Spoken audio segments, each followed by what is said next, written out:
ताज़ा तरीन वीडियोस के लिए चैनल को सब्सक्राइब करके बेल आइकन और ऑल नोटिफिकेशन पर क्लिक करें ताकि आपको मिले हर अपडेट सबसे पहले।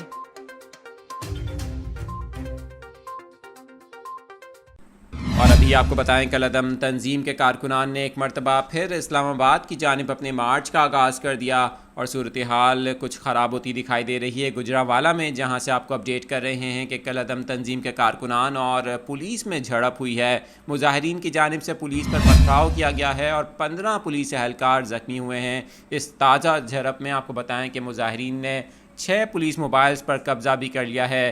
ताज़ा झड़प में एक पुलिस एहलकार के बारे में बताया जा रहा है कि वो जख्मों की ताब ना लाते हुए चल बसा है। आपको बताएं कि सूरत हाल कुछ ख़राब होती दिखाई दे रही है गुजरांवाला में।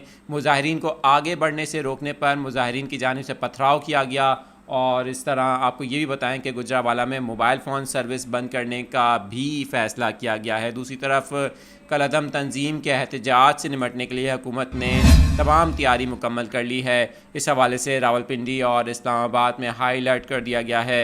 मरी रोड और इसके अतराफ़ पुलिस की भारी नफरी तैनात है और आंसू गैस के शेल्स तकसीम कर दिए गए हैं। दूसरी तरफ आपको बताएं कि मेट्रो स्टेशन और ट्रैक पर भी मौजूद एहलकारों को आंसू गैस के शेल पहुंचा दिए गए हैं। उधर इस्लामाबाद की मुख्तलिफ शाहराहों को मुकम्मल तौर पर सील कर दिया गया है। फैज़ाबाद इंटरचेंज की बात करें तो दोनों तरफ से इस इंटरचेंज को बंद किया गया है ताकि मुजाहिरीन इस तरफ ना आ सकें। सूरत हाल कुछ ख़राब होती दिखाई दे रही है गुजरांवाला में, जहां पर मुजाहिरीन और पुलिस में ताज़ा झड़प हुई है और 15 पुलिस एहलकार ज़ख्मी हैं, जबकि 6 पुलिस मोबाइल्स हैं जिन पर मुजाहिरीन की जानिब से कब्ज़ा कर लिया गया है।